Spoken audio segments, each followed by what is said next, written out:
आपल्यात चालत नाही. पहिलं मांसाहार, दुसरं मदिरा, तिसरं परस्त्री गमन. कधी कधी वाईट वाटतं. आजकालच्या काही माणसांपेक्षा रावण बरा की काय असं वाटायला लागतं. मी काही माणसांपेक्षा म्हटलं बरं का, सगळेच नाही, काही. जर 3-4 वर्षाच्या पोरीची मर्यादा तुम्हाला कळत नसेल तर तुम्ही हिंदू म्हणून शोभले जात नाही दादा.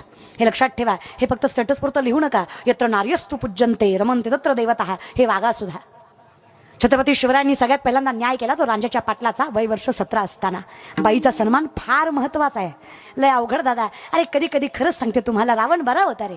पितामहा सामर्थ्याने ज्यावेळेस मंदोदरी रावणाची पत्नी विचारते रावणाला, स्वामी सीतामाईसारखी देखणी स्त्री ताब्यात आहे तुमच्या, कधी उपभोगाचा विचार नाही आला का? छे ग का हो, तुमची वासना माहीत नाही का मला? हजारो बायका करून ठेवलं तुम्ही महालामध्ये. मग सीतामाईसारखी सुंदर स्त्री बघून मन भाळलं नाही का? भाळलं तरी रोखलं ग. घाबरता रामाला? ए बाई, रामाला घाबरत असं सीतामाईचं अपहरणच केलं नसतं. माझ्या बहिणीचा अपमान, मी रामापेक्षा श्रेष्ठ याची सिद्धता जगाला दाखवण्यासाठी सीतामाईचं अपहरण केलं. पण भान आहे मला, मती थाऱ्यावर आहे माझी, मर्यादा कळतंय मला. जेव्हा सीतामाईच्या दारात उभा होतो तेव्हा भिक्षुकाचं रूप होतं.